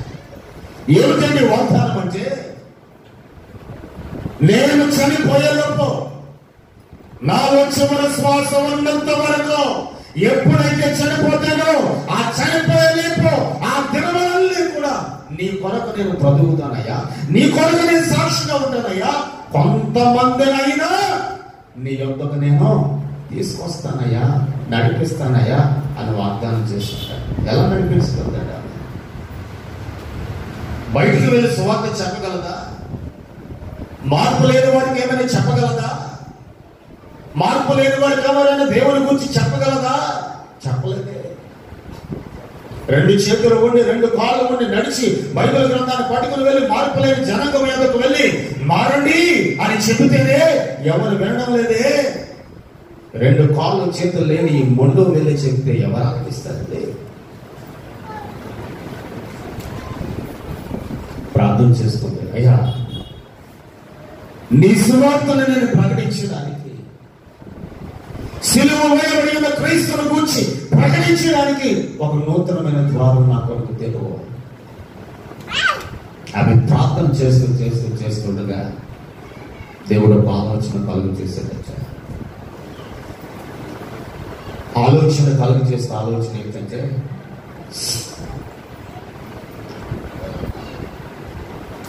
కాడు తీసేస్తే, చెయ్యి తీసేస్తే ఏం పెట్టుకుంటారు? ఈ చేతులు పెట్టుకుంటారు అయితే ఏమంటారు, జైపూర్ చేతులు పెట్టుకుంటే రబ్బర్, ప్లాస్టిక్ అటువంటి చెయ్యి ఒకటి పెట్టుకుందట. హాస్పిటల్కి వెళ్ళి అది ఫిట్ చేయించుకుంది, ఇంటికి వచ్చింది. ఆమెలో ఉన్న కోరిక ఏంటంటే, 2 కాళ్ళు చేతులు ఉన్నప్పుడు అనేక మంది ఆమె ఎదురు వచ్చేవారు, అనేక మంది అడ్రస్లు ఆమె దగ్గర ఉన్నాయి, అనేక మంది ఫోన్ నంబర్స్ అన్ని ఆమె దగ్గర ఉన్నాయి. ఆమె ఉంటానుకుంది పోస్ట్ ఆఫీస్ పంపించి కొన్ని లెటర్స్, కొన్ని ఇల్లు కవర్స్ రప్పించి తన తండ్రితో ఒకటి పెంచుకుని, బైబిల్ ఒకటి పెంచుకుని, ఈ ప్లాస్టిక్ చేతికి పెన్ను గట్టిగా తాడుతో కట్టేసి ఆ ఇల్లు కవర్ పైన ఏదైనా పని చేసినప్పుడు అందులో పైన ఏం రాస్తారు, పైన ఒక పదం రాస్తారు కదా, ఏమని, ఓం అని రాస్తారు. తెలుసు మీకు తెలీదా? రాస్తారు. నేను ఎప్పుడైనా దేనికైనా అమ్మ వచ్చి లిస్ట్ రాయరా, సామాన్ లిస్ట్ అంటారు, లిస్ట్ రాయమన్నా ఏం రాసిన పైన ప్రైజ్ ది లార్డ్ అని రాస్తాను. ఫస్ట్ దేవునికి మహిమ కలుగునుగాక, ప్రైజ్ ది లార్డ్ అని రాసి ఆమె సాక్ష్యం అంతా రాసి కింద సిలువ వేయబడిన క్రీస్తుని గురించి కొన్ని మాటలు రాసి ఆమె దగ్గర ఉన్న అడ్రస్లకు అన్నింటికి కూడా ఏం చేసిందట, ఉత్తరాలు పోస్ట్ చేసిందట. నేను చదువుకున్నది విన్నది ఏమిటంటే, ఆమె చనిపోయే లోపల సుమారు 20,000 మందిని దేవుని యొద్దకు నడిపించిందట. దేవునికి స్తోత్రం. ఎంతమంది అండి? 20,000 మందిని నడిపించిందట. అన్ని ఉన్నప్పుడు ఆమె ఏం చేయలేదు, వినలేదు. అందుకే గ్రహించాడు ఈ ఉదయకాల సమయంలో, ఒకవేళ నువ్వు దేవుని యందు భయభక్తులు కలిగి లేకపోతే ఇప్పుడే నీ చెడుతనాన్ని విడిచిపెట్టావు, ఇప్పుడే నీ పాపపు బ్రతుకును విడిచిపెట్టావు, ఇప్పుడే నీ రోగ బ్రతుకును విడిచిపెట్టావు. ఇది అనుకూలమైన సమయం దేవుడు మనకి ఇచ్చాడు. ఈ సమయం పోతే మనకు సమయం మనకు రాదండి. నీ దగ్గర డబ్బు ఉండొచ్చు, అందం ఉండొచ్చు, ఆస్తి ఉండొచ్చు, అనేక మంది నీ ఎదురు ఉండవచ్చు, నీ చుట్టూ ఉండవచ్చు, బెల్లం ఉన్న చోట ఏదో ఉన్నట్లుగా, సేవలు ఉన్నట్లుగా నీ చుట్టూ జన సంపద చుట్టూ ఉండవచ్చు. దేవుడు చేయి విడిచిపెడితే, దేవుడు మన చేయి పట్టుకున్నాడు గట్టిగా. ఇదిగో నా చేయి చూడండి, ఈ చేతిని ఎవరు పట్టుకున్నారు? నేను నమ్మని యేసయ్య పట్టుకున్నాడు, నేను ఆరాధిస్తున్న యేసయ్య పట్టుకున్నాడు. ఆయన ఒకవేళ నా దుర్భరమైన స్థితిని బట్టి, నా భయంకరమైన పాప స్థితిని బట్టి నా చెయ్యిగాను వదిలేస్తే నాకు ఏ గతులు లేవండి, ఇంకా పొట్ట గతులు లేవు. నా చెయ్యిగాను వదిలేస్తే ఈ భూమి మీద నేను బ్రతికి ఉన్నానండి. ఆలోచించండి. తినమందు అక్కడ ఎంచుకో బాధ శ్రమ ఎలా వస్తుందండి అంటే, చాలా మంది అంటారు, పలానా వ్యక్తి మా ఇంటికి వచ్చారండి అప్పటి నుంచి బాధలండి. ఎవరు వచ్చారు? పలానా వ్యక్తి మా ఇంటికి వచ్చారండి అప్పటి నుంచి బాధలండి. పలానా వ్యక్తి ఎలా చూచాడండి అప్పటి నుంచి ఏమండి బాధలండి. పలానా వ్యక్తి ఎలా టచ్ చేశాడండి ఇప్పటి నుంచి బాధలండి. పలానా వ్యక్తి పలానా మాట అన్నాడండి అప్పటి నుంచి బాధలండి. లేదా వాక్యంలో క్లియర్ గా చెప్పబడింది. నేను చదవలేదు, సహోదరి చదివింది. ఏమి రాయబడింది అక్కడ వాక్యం? మీరందరూ చదువుకున్న వారందరూ కూడా చదివారు. ఏమి రాయబడిందండి వాక్యం? ఎవరో మన ఇంట్లోకి వచ్చి అడిగి పెడితే బాధ రాలేదట, ఎవరో మన ఇంట్లోకి వచ్చి అడిగి పెడితే కష్టం రాలేదట, ఎవరో మనల్ని ఎలా ముట్టుకుంటే మనకు బలహీనత రాలేదట. నీ చెడుతనం, నీ దోషం, నీవు దేవుని యందు భయభక్తులు కలిగి లేకపోయినందువలన శ్రమలు, బాధలు, కష్టాలు ఇవన్నీ కూడా నీకు ప్రాప్తిస్తున్నాయి అంటున్నాడు. మరి ఈ రోజున ఈ ఉదయకాల సమయంలో పరిశుద్ధులను పరమాత్ముడైన క్రీస్తు ప్రభువు వారు సెలవిచ్చిన ప్రకారంగా యేసయ్య నామములో తాను విడిచిపెట్టాలని. మేము ఇక్కడ కూర్చున్నాం, మనిషిగానే ఉన్నాం. ఇక్కడ కూర్చున్నాం, దేవుని బిడ్డగానే నీవు ఉన్నావు. కానీ నీ బుద్ధి సరిగా లేదు, నీ ఆలోచన సరిగా లేదండి. నీవు ఆలోచించే ఆలోచన సరైనది కాదు. నీవు నడిచే జీవపు మార్గం సరైనదే, కానీ నీవు ఆలోచించే ఆలోచన సరైనది కాదు. దుర్భరమైనటువంటి ఆలోచనలు కలిగి నీవు ఆలోచిస్తూ జీవితంలో చిన్నపిల్లం చేసుకుంటే, బ్రతుకులు చిన్నపిల్లం చేసుకుంటే ఇప్పుడు దేవుని యొక్క భయభక్తులు కలిగి చూపిస్తా. అందుకే అక్కడ అన్నాడు, యెహోవాను విసర్జించి ఆయనకు వ్యతిరేకముగా భయభక్తులు కలిగి నువ్వు జీవించడం లేకపోవడం వలన చెడుతనం నిన్ను శిక్షిస్తుంది, నీ దోషం నిన్ను ఏం చేస్తుంది? గద్దిస్తుంది. శిక్షించిన, గద్దించిన మనుషులు దానికి ఏమవడం లేదు, బలహీనతలు వస్తున్నాయండి. బలహీనత నుండి దేవుడు విడిపిస్తున్నాడు. విడిపించినప్పుడు ఎలా ఉండాలి? దేవుల్లో కరెక్ట్గా ఉండాలి. అప్పటి నుంచి దెబ్బ తగిలిందంటే అప్పటి నుంచి ఎలా ఉండాలి? కరెక్ట్గా ఉండాలి. నాకు దెబ్బ తగిలిందంటే దేవుడు ఒక మొట్టుగా వేసాడు అనుకోండి. ఎవరో దేవుడు ఒక మొట్టుగా వేసాడు, నేను ఉన్నాను, నిల్చున్నాను, సరిగా మాట్లాడుతున్నారు చెప్పాల ఒక మొట్టుగా వేసాను అనుకోండి, అమ్మో అంటాడు. అవునా? నొప్పి వస్తుంది రాదా? సాధారణమైన మనిషి మనం ఒక మొట్టుగా వేస్తేనే నొప్పి వస్తుంది. మన సరిగా లేకపోవడం బట్టి దేవుడు ఒక మొట్టుగా వేస్తే మన పరిస్థితి ఏంటి? మనకి జీవితం యొక్క పరిస్థితి ఏంటి? అందుకే వాక్యం నచ్చదు. ఇక నుండి ఈ క్షణం, ఈ దినం నుండి మన జీవితం దేవుడి దృష్టికి ఎలా ఉండాలి అంటే పరిశుద్ధమైనదిగా ఉండాలి. అక్కడ 21వ వచనంలో కూడా మనం చూస్తాం. చూడు, నేను నేనేం చేశానో ఒక 20వ వచనంలో చూస్తాను. పూర్వకాలంలో నీ బాధలు, నీ సమస్యలు, నీ కష్టాలన్నింటినీ కూడా తెప్పివేశాను. 21 అంటాడు, ఒక శ్రేష్టమైన ద్రాక్షవల్లిగా నేను ఏం చేస్తాను, నాటాను. కానీ జాతి హీనపు ద్రాక్ష చెట్టుగా నా దృష్టికి ఏమైపోయావు? నీవు భ్రష్టమైన సంతానమైపోయావు. నా దృష్టికి నీవు భ్రష్టమైన జీవితాన్ని నీవు జీవిస్తున్నా. నా దృష్టికి నీవు యెషయా గ్రంథం 5వ అధ్యాయంలో కూడా ఒక భాగం రాయి. యజమానుడు గచ్చ పొదల్లో ముళ్ళతో పొదలు వీటన్నిటిని స్వతం చేసి ద్రాక్ష తోట నాటినప్పుడు ద్రాక్షకాయలు ఎక్కడ పడిపోతాయో, నా పంటకి ఎక్కడ వాసన వస్తుందో, నష్టం వస్తుందో అని చెప్పి దాని తొట్టు కూడా తొలగించి పళ్ళు కాలం కోసం ఎదురు చూచాడు. పళ్ళు చేతికి వచ్చాయి. మొదటి పండు నోట్లో పెట్టుకుని చూడగానే అది ఎలా ఉన్నదట? ఎలా ఉందట? ఏ ద్రాక్షగా ఉందట? అది కారు ద్రాక్షగా ఉందట. కారు ద్రాక్ష అంటే నోట్లో పెట్టుకోగానే చేదుగా ఉందట. ఎలా ఉందట? అది చేదుగా ఉందట. మనకు తీపి ఇష్టం కానీ చేదో ఇష్టం కాదు. మధురమైన మనకి ఇష్టం కానీ చేదు అనగా బాధ, చేదు అనగా కష్టం, చేదు అనగా శ్రమ, ఇటువంటివంటే మనకి ఇష్టం ఉండవు. ఇష్టమా? వాక్యంలో కూడా దానిలో నేను నిన్ను ఒక మధురమైన వ్యక్తిగా నిలబెట్టాను, నేను నిన్ను ఒక పరిశుద్ధ జనాంగంగా నిలబెట్టాను, నేను నిన్ను ఒక పరిశుద్ధమైన జనాంగంగా స్థిరపరిచా, నేను నిన్ను ఒక పరిశుద్ధుడిగా, ఒక పరిశుద్ధురాలుగా నిలబెట్టాను. కానీ నీవు ఏం చేస్తావు? భ్రష్టమైన జీవితాన్ని జీవిస్తున్నావు, భ్రష్టమైన బ్రతుకుతున్నావు అంటూ దేవుడు అంటాడు 22వ వచనంలో అంటాడు. ఏమన్నాడు అక్కడ అంటే చూడండి, ఏమన్నాడు? నువ్వు క్షౌరముతో కడుగుకొనను, క్షౌరంతో కడుగుకొనను, విస్తారమైన సంపద రాసుకొనను, నీ దోషము మరకవలే నాకు కనబడుచున్నది. దేవునికి స్తోత్రం. ఏమన్నాడు 22? నీవు క్షారముతో కడుగుకొనను. క్షారం అంటే అప్పట్లో బట్టలు ఉతికేటప్పుడు సాకులో ఉండేవారు కదా. ఇప్పుడు ఉన్నారు కానీ సాకులో ఉన్నారు కదా. వాటి దగ్గర పెద్ద పెద్ద బాణం ఉంటుంది. వాటిలో ఈ బట్టలన్నీ వేసి సర్పేసి సాకల సోడా ఉంటుంది, సోడా పౌడర్ వేసి కింద పొయ్యి వెలిగించి మంట పెట్టి ఉడికించేవారు. దాన్ని ఏమంటారంటే క్షారం అంటారు. అలాగే నువ్వు కడుగుకున్నా మరొక మాట అన్నాడు, విస్తారమైన సబ్బు రాసేసిన నీ దోషం దేవుని దృష్టికి ఎలా కనబడుతుందట? మరకవలే కనబడుతుందట. దేవునికి స్తోత్రం. హల్లెలూయా. ఇప్పుడు నా షర్ట్ ఉంది, దీని మీద ఒక ఇంటికి ఉంది, ఏం మిగిలింది? కోడెంట్ ఉంది. నేను తీసేయగలనా? పోతుంది. ఆపర ఆపు అల్లం ఎల్లుల్లిపాయ చెప్పేసి పో అంటే పోతుంది. అక్కడ ఉంటుంది. అది అక్కడ ప్రింట్ అయి వచ్చింది. ఎక్కడ ప్రింట్ అయి వచ్చింది?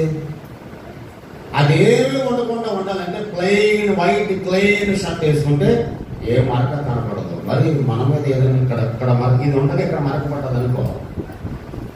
ఈ మరకపోవడానికి ఎన్ని ప్రయత్నాలు చేస్తామంటే మనం నిమ్మకాయ పెడతాం, ఏం పెడతాం? నిమ్మకాయ పెడతాం, బ్లీచింగ్ పెడతాం, పెట్రోల్ వేస్తారు, శుభ్రంగా కిరోసిన్ పోతారు, శుభ్రంగా రుద్దుతారు. అయినా సరే ఏం పోతుంది? మరకపోతుంది. ఒకవేళ ఈ పైన ఉన్న మరకు నువ్వు పెట్రోల్ పోసి నిమ్మకాయ పెట్టి అది పెట్టి ఇది పెట్టి నువ్వు ఎంత వృద్ధిన పోయినా ఈ మరక కనపడకుండా ఉండడానికి వైట్నర్ వాడతారు కొంతమంది. వైట్నర్ ఏం వాడతారు కొంతమంది? వైట్నర్. ఆ మరక మీద ఏం తిరుగుతారు? అలా తిరుగుతారు. మనం రాసే దాంట్లో ఏమైనా తప్పులు వస్తే వాడతారు. ఏంటది? వైట్నర్. దాన్ని అలాగని అండర్లైన్ చేస్తే ఆ తప్పు కనపడదు. దాని మీద మళ్ళీ మనం రాసుకోవచ్చు. ఆ వైట్నర్ అలా దిద్దుతారు. దిద్దితే మరక కనపడదా? ఏం మరక కనపడుతుంది? ఇప్పుడు అది ఆ లోపల మనకు కనపడదు, కానీ పైన వైట్నర్ మాత్రం మనకు క్లియర్గా కనబడితే కనపడుతుంది. ఒకవేళ ఈ మరక కనపడకపోయినా లోపల ఉన్న మరక దేని చేత రుద్దగలం? నమ్మకాయ పెడితే పోతుందా? సబ్బు రాస్తే పోతుందా? ఈ మట్టితో ఉన్న ఈ శరీరం, ఈ మట్టితో ఉన్న శరీరం నువ్వు స్నానం చేసి సబ్బు అరిగిపోయేట్టుగా రాసి మంచి వస్త్రాలు వేసుకుని బయటకు వస్తే కొన్ని నిమిషాలు నీ యొద్ద నుండి సువాసన మరలా ఏమవుతుంది? మరలా చెమట కంపు వస్తుంది. దీనికే ఇంత సబ్బు రాస్తున్నాం, చెమట కంపు వస్తుంది. మరలా రాస్తున్నాం, మరలా చెమట కంపు వస్తుంది. లోపల నీ మరక, నీలో ఉన్న దోషం దేవుని దృష్టికి ఎలా కనబడుతుందట? ఒక మరకలా కనబడుతుందట. ఆ మరక నుండి మనం విడిపింపు పొందాలి. ఆ మరక నుండి మనం విడుదల పొందాలి అంటే క్రీస్తు యేసు యొక్క సహవాసంలో మనం నడిపించబడాలి. మన సహవాసం ఏసైతే ఉండాలి. నీ సహవాసం ఏసైతే ఉండాలి. నీ స్థలం ఏసైతే ఉండాలి. నీవు అడిగి పెట్టే ప్రదేశం అది నిత్య మహిమతో నింపబడినదై ఉండాలి. నీవు అడిగి పెట్టే స్థలం నిత్యాశీర్వాదం చేత నింపబడినదై ఉండాలి. నీవు అడిగి పెట్టే స్థలంలో ఏ విధమైనటువంటి చెడుతనమో, ఏ విధమైనటువంటి మలినదై ఉండాలి. చూడండి, మరొక మాట మనం చదివితే ఇర్మీయా గ్రంథం 3వ అధ్యాయంలో అక్కడ 11వ వచనంలో మనం చూసినప్పుడు అక్కడ ఒక మాట రాయబడి ఉంది. నీ దేవుడని యెహోవా మీద తిరుగుబాటు చేయించు, నా మాటను అంగీకరింపక ప్రతి పచ్చని చెట్టు క్రింద అన్యులతో కలుసుకొనుటకు నీవు ఇటు అటు పోయిన నీ దోషమో అప్పకొనము, ఇదే యెహోవాకు. ఎక్కడ తిరుగుతున్నామట మనం? మన శ్రమలో కష్టాలు రావడానికి కారణం ఏంటంటే క్లియర్గా చెప్తుంది, నా మాట కాదు, అన్యులతో నీవు సహవాసం చేసి తిరుగుతూ ఉన్నావు కనుక వాటిని విడిచిపెట్టి ఏమంటాడు? నీ పాపమును ఒప్పుకోనము అన్నాడు. 14వ వచనం అంటాడు, భ్రష్టులకు పిల్లలారా తిరిగి రండి, నేను మీ యజమానుడును, ఇదే యెహోవాకు. దేవునికి స్తోత్రం, హల్లెలూయా. నేనయ్యా మీ యజమానుడే. ఎవరంటే మన యజమానుడు? మాట్లాడదాం ఒకసారి. మన యజమానుడు ఎవరో దొరుకుతాం, చెప్తాం. మన యజమానుడు ఎవరో? నజరేయుడైనా. సందేహం ఉందా మనకి? ఏమన్నా లేదు కదా? ఉపవాసం ఉండి వచ్చామా? లేదు కదా? మొత్తానికి ఎంతో కొంత టిప్పులు పోన్స్ వచ్చాం దేవుడి సన్నిధికి. కాబట్టి మన యజమానుడు ఎవరో చెప్తాం. ఎవరు? కాదు, దొరికిపడాలి. మన యజమానుడు ఎవరు? నజరేయుడైనా. మనకి ఏ బాధ రాదండి నోరికి చెప్పడం. అందరూ ఏం చెప్తే ఏమన్నా నీరసం వచ్చేదేమో, చెప్తే ఏమన్నా బాధ అయ్యేది రాదు. మన యజమానుడు ఎవరు? నజరేయుడైనా యేసయ్య. దేవునికి స్తోత్రం. ఆ యేసయ్య అంటాడు, నా కుమారుడిగా నీవు ఉన్నావు, నా కుమార్తెగా ఉన్నావు, రా నీ పాపమును ఒప్పుకొనము అంటాడు. నీ పాపం ఒప్పుకో. ఎక్కడ? పాస్టర్ దగ్గర నుంచి, పాస్టర్ గారు నేను పాపం చేశాను అక్కడే కాదు, నీ స్నేహితుల దగ్గరికి వెళ్ళి ఒట్టి ఎవరికి చెప్పని చెప్పు అని చెప్పేసి ఒట్టి ఎంచుకొని ఎవరికి చెప్పను అని చెప్పేసి అక్కడ పంపేసి ఎక్కడ స్నేహితులు చెప్పేసి పలానా రోజు ఇలా జరిగిందిరా, అలా జరిగిందిరా, పలానా జరిగింది, ఇలా జరిగింది అక్క, పలానా జరిగింది, ఎలాగా జరిగింది అక్క, పలానా రోజున ఎలా జరిగింది బాగా అని చెప్పేసి అందరికీ మనం చెప్పేసి అక్కడ కాదని మనం ఒప్పుకోవడం. పర్సనల్గా, వ్యక్తిగతంగా గీయించుకొని గదిలోకి పోయి మోకరిలో 2 చేతులు దేవుని వైపు చాపి నోరు తెరిచి, ప్రభువా నేను పాపం చేశాను, నేను పాపంగా తిరుగుతున్నాను, తండ్రి కుమార పరిశుద్ధాత్మ నామములో నేను బాప్తిసం పొందాను, కానీ నా నోటి ద్వారా పాపం చేశాను, నా చూపు ద్వారా పాపం చేశాను, నా ఆలోచన ద్వారా నేను పాపం చేశాను, నా నడక ద్వారా నేను పాపం చేశాను, ఎదుటి వ్యక్తితో నేను మాట్లాడడం ద్వారా పాపం చేశాను, ఎదుటి వ్యక్తిని చూచడం ద్వారా నేను పాపం చేశాను. అయ్యో నేను పాపంలో ఉన్నానయ్యా, నా పాపం నేను ఒప్పుకొచ్చిన అని మొక్కలలో ప్రార్థన చేయి. నీ యజమానుడైన యేసయ్య ఆయన పుణ్య రక్తము చేత నిన్ను కడిగి వేస్తాడు. వాక్యం అంటాడు, నేను నీ యజమానుడిని, నేను నీ యజమానుడిని. మీ ఇంట్లో యజమానుడు ఉన్నాడు. మీ ఇంట్లో ఎవరున్నారంటే యజమానుడు ఉన్నాడు. యజమానునికి మనం ఏమి ఇవ్వాలట? గౌరవం ఇవ్వాలి. ఏమివ్వాలి? గౌరవం ఇవ్వాలి. యజమానుడికి గౌరవం ఇవ్వకుండా పక్కింటోడికి గౌరవం ఇస్తే అది పాపం. అదేంటది పాపం. యజమానురాలు ఉండగా యజమానురాలకు గౌరవం ఇవ్వకుండా పక్కింటి యజమానురాలకి గౌరవం ఇస్తే అదేంటది? అది పాపమే. దేవుని వాక్యం సెలవిస్తుంది, నేను నీ యజమానుడును. యజమానుడు చేసే పని ఏంటి అంటే మన వంకర బుద్ధులను ఏం చేస్తాడట? సరి చేస్తాడట. యజమానుడు చేసే పని ఏంటి అంటే మన వంకర మార్గంలో సరళం చేస్తాడట. యజమానుడు చేసే పని ఏమిటి అంటే మన వంకర ఆలోచనలన్నిటిని కూడా చక్కగా చేస్తాడట. యజమానుడు చేసే పని ఏమిటంటే మన వంకర మార్గాల్లో ఉన్న చీకటిని వెలుగుగా మారుస్తాడట. యజమానుడు చేసే పని ఏమిటంటే మనలో ఉన్న బాధ, మనలో ఉన్న కష్టం, మనలో ఉన్న దుఃఖం, మనలో ఉన్న ఆవేదన, మనలో ఉన్న సమస్యలు, మనలో ఉన్న నిత్యర్పులు, మనలో ఉన్న కలతలు, మనలో ఉన్న కలవరాలు, వీటన్నిటిని యజమానుడు ఆయన పుణ్య రక్తము ద్వారా కడిగి వేసే దూరపరుస్తాడట. ఆ యజమానుడు అంటాడు, రండి నేను మీ యజమానుని అంటాడు. ఆ యజమానుడు మరొక మాట అన్నాడండి. ఏమన్నాడు అంటే, వారితో వెళ్ళొద్దు, పచ్చని చెట్టు కింద కూర్చున్నారు. ఎవరన్నా అక్కడ అన్నాడు. ఎవరు కూర్చున్నారు? అన్యులు. అన్యులు అంటే ఎవరు? దేవుణ్ణి ఎరగలేని వారు. ఎవరండి? వాళ్ళతోనే తిరుగుతాం మనం. నా మాట కాదండి, వాళ్ళతోనే తిరుగుతాం మనం. ఇది మన జీవితం వాళ్ళతోనే, త్రాగుడు వాళ్ళతోనే, భక్తి అంతా వాళ్ళతోనే. నీకు కష్టం వస్తే, బాధ వస్తే, దుఃఖం వస్తే ఎవరు కూడా నిన్ను ప్రేమించేవారు నీ యొద్దకు రారండి. ఒకవేళ నీ వారితో సాంగత్యం చేస్తే, వారితో నువ్వు తిరుగులాడితే, వారి కంటే నమ్మదగిన వాడు యేసయ్య. ఆ మార్గం విడిచిపెట్టి నమ్మదగిన వాడైన యేసయ్యతో సహవాసం చేయడం ప్రారంభించాడు. చాలా మంది ఉన్నారు, వారితోనే జతలు కట్టుకుని వెళ్ళిపోతూ ఉంటారు. ఎక్కడికి వెళ్ళిపోతుంటారు? ప్రాంతానికి వెళ్తుంటారు. వారితోనే సహవాసం, వారితో. ఇది పురుషుల లెక్క, స్త్రీ లెక్క చూస్తే వాళ్ళతోనే తిప్పే అష్టసమాట. శుక్రవారం మాట చెప్పాను చర్చిలో. చిన్న కుర్రడు చెప్పాను కదా, ప్రార్థన చేయండి కుర్రడు కోసం అని. అందరూ అష్టమ రాకుండా పెక్కలు అరగలుగుతాక ఎలా పెట్టుకున్నట్టు తెలుసుకున్నాడు. ఇంట్లో 2 నెలల పైన అయిందట. హాస్పిటల్ తీసుకెళ్తే లోపల సీ పెట్టిన ఇన్ఫెక్షన్ అయింది. దాన్ని ఏం చేయాలి? ఆపరేషన్ చేయాలి, తీయాలి. పెక్క దానికి ఏమైపోయింది? అంటుపడిపోయింది. పిల్లలకు తెలియదు. ఎవరికి తెలియదంటే పిల్లలకు తెలియదండి. నేను ఎందుకు చెప్తానంటే ఈ మాట, వారు తప్పు చేస్తారని చెప్తున్నారు కదా. ఈ సమయంలో, ఈ సందర్భంలో ఆ మాట మాట్లాడుకునే విషయం వచ్చింది కనుక నేను చెప్తున్నాను. ఎందుకంటే ఈ మాట కూడా నేను ఎందుకు చెప్తున్నానంటే, మీకోసం చర్చలు చెప్పారంటే శ్రీనివాస్ గారు, నాలుగు నాగే పెట్టద్దు, గొడవ పెట్టద్దు. క్రైస్తవులుగా మనం ఉన్నప్పుడు మన జీవితాన్ని సరి చేసుకోవాలి. ఏం చేసుకోవాలంటే మన జీవితం అన్యులతో కూర్చుని, వారితో కూర్చుని ఏమైపోయింది? జీవితం, విశ్వాసం జీవితం ఏమైపోయింది? కష్టం వస్తే మొక్కలు యేసయ్యా అని పిలుస్తాం. అదే నోడుతో వారితో కూర్చుని తిప్పుతూ, అది చేస్తూ, ఇది చేస్తూ, అది మాట్లాడుతూ, ఇది మాట్లాడుతూ ఏమైపోతుందని క్రైస్తవ జీవితం. వాక్యం సెలవిస్తుంది, నేను మీ యజమానుని. అక్కడ ఒక మాట అన్నాడు, పిల్లలారా రండి నా యొద్దకు అన్నాడు. ఎందుకు రమ్మనుడు ఆయన మనలను?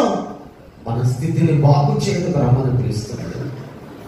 మన స్థితి ఎలా ఉంది అంటే చూడండి, 22వ వచనాన్ని మనం చదువుదాం. 3వ అధ్యాయం 22వ వచనం మనం చదువుదాం. ఏమన్నాడు అక్కడ?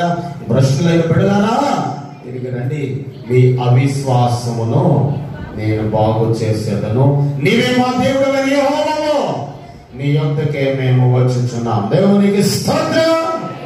ఏమన్నాడు అక్కడ? భ్రష్టులైన బిడ్డలారా తిరిగి రండి.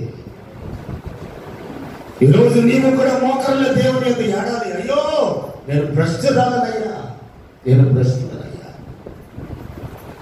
పాస్టర్ గారు భ్రష్టులు అన్నాడండి. ఎంత ధైర్యం అండి పాస్టర్ గారికి అన్న ఆలోచన ద్వారా మనం వెళ్ళిపోకూడదు. వాక్యం అంటుంది భ్రష్టులైన బిడ్డలారా రండి. అక్కడ ఒక మంచి మాట అన్నాడు, నేను మీ అవిశ్వాసమును బాగు చేసేదను. ఎవరు మన అవిశ్వాసాన్ని బాగు చేసేవారు వచ్చారు? 14వ వచనంలో చదివ, నేను మీ యజమానుడను. యజమానుడు చేసే పని ఏంటంటే కుటుంబాన్ని సరిగ్గా నడిపించే బాధ్యత యజమానుని మీద ఆధారపడాలి. కుటుంబంలో ఉన్న ప్రతి బాధ తీర్చగలిగే బాధ్యత ఎవరి మీద ఉంటే యజమానుడి మీద ఉంటే. నువ్వు ఈ మార్గంలో నడవు అని యజమానుడు చెప్తే మార్గంలో నడవాలి. అది యజమానుడి బాధ్యత. కుటుంబంలో ఏ విధమైన చీకటి కుటుంబాన్ని ఆవరించకుండా, ఏ విధమైన తెగులు కుటుంబాన్ని ఆవరించకుండా చూచుకునే బాధ్యత ఎవరి మీద ఉందంటే యజమానుడి మీద ఉంది. ఆ యజమానుడిని ఏసై ఉంటాడు, నేను నీ కుటుంబానికి యజమాని. ఇంటి బయట కొన్ని బోర్డులు చూస్తాం, ఈ గృహమునకు క్రీస్తే అధిపతి, ఈ గృహమునకు యజమానుడు ఎవరో క్రీస్తే అని రాస్తాం. కానీ గడప దాటి లోపల గడిపి పెట్టిన తర్వాత ఆ లక్షణాలు ఏమి కొన్ని ఇంట్లో మనకి కనబడవు. కానీ ఇక్కడ అంచడం భ్రష్టులైన బిడ్డలారా తిరిగి రండి, నేను మీ అవిశ్వాసం ఏం చేస్తానో బాగు చేస్తాను. అంటే మీలో ఏముందండి అంటే ఏముందట? అవిశ్వాసం. ఏ విశ్వాసం ఉందంటే కొడుకుని తీసుకుని వచ్చాడు యేసయ్య దగ్గరికి. ఎవరిని తీసుకుని వచ్చాడండి? కొడుకుని తీసుకుని వచ్చాడు. కొడుకుని తీసుకుని వచ్చాడు. వచ్చిన తర్వాత అటు ఇటు చూచాడు. యేసయ్య కోసం చూసాడు. చూసాడు యేసయ్య అక్కడ కనబడలేకపోయినందువల్ల శిష్యులు ఉంటే శిష్యులతో చెప్పాడు, అయ్యా నా కొడుకు ఏదైనా పట్టుకుంది చెప్పండి. ఏదైనా పట్టుకుంది తెలీదా? మనకి తెలుసు. ఏదైనా పట్టుకుంది, మగదయ్యం పట్టుకుందయ్యా, నా కొడుకు కోసం ఏం చేయాలి ప్రార్థించింది. శిష్యులు చాలాసేపు ప్రార్థన చేశారు, కానీ ఆ దయ్యం మాత్రం ఆ బిడ్డను యవనస్తుని విడిచిపెట్టి పోలేదు. ఆ బిడ్డను తీసుకుని మరలా ఎవరి దగ్గర తీసుకుని వెళ్ళాడు? యేసయ్య దగ్గర తీసుకుని వెళ్ళాడు. అయ్యా నీ వెనకాల ఉంటారు కదా శిష్యులు, వారు ప్రార్థన చేశారయ్యా, అయినా ఒకవేళ నీవేమైనా మా ఎడల నా కుమారుని ఎడల దయ చూపితే కనికరం చూపితే చూపయ్యా అని అంటే యేసయ్య అంటాడు, నమ్ముట నీ వలనైతే నమ్మవానికి సమస్తము. నీలో అవిశ్వాసం ఉంటే జరగదు, అల్ప విశ్వాసం ఉంటే జరగదు. నమ్ము, నీవు నమ్మితే సమస్తము సాధ్యం అని చెప్పి యేసయ్య ముట్టగా గద్దించగా వానలో ఉన్న మోగదయము అతను విడిచి యవనస్తుని విడిచి ఏం చేసిందచ్చ? పారిపోయిందచ్చ. ఈ రోజు ఇక్కడ దంచడం నీ అల్ప విశ్వాసాన్ని, నీ అవిశ్వాసాన్ని నేను ఏం చేస్తాను? బాగు చేస్తాను. నీ అవిశ్వాసాన్ని నేను సరైనదిగా చేస్తాను. నీ అవిశ్వాసాన్ని దృఢమైన దానిగా నేను చేస్తాను. నీలో ఉన్న అవిశ్వాసాన్ని, అల్ప విశ్వాసాన్ని, నీలో ఉన్న అనుమానమును, నీలో ఉన్న అసహనమును, మీలో విశ్వాసములైనటువంటి క్రియలను నేను తొలగించి దాన్ని బాగు చేసే విశ్వాసము చేత నేను నింపుతున్న భ్రష్టులైన బిడ్డలారా తిరిగి నా యొద్దకు రండి అని. ఈ రోజున పాపములో ఉన్న ప్రతి ఒక్కడు భ్రష్టులేనండి. పాపము చేయించిన ప్రతి ఒక్కరు భ్రష్టులేనండి.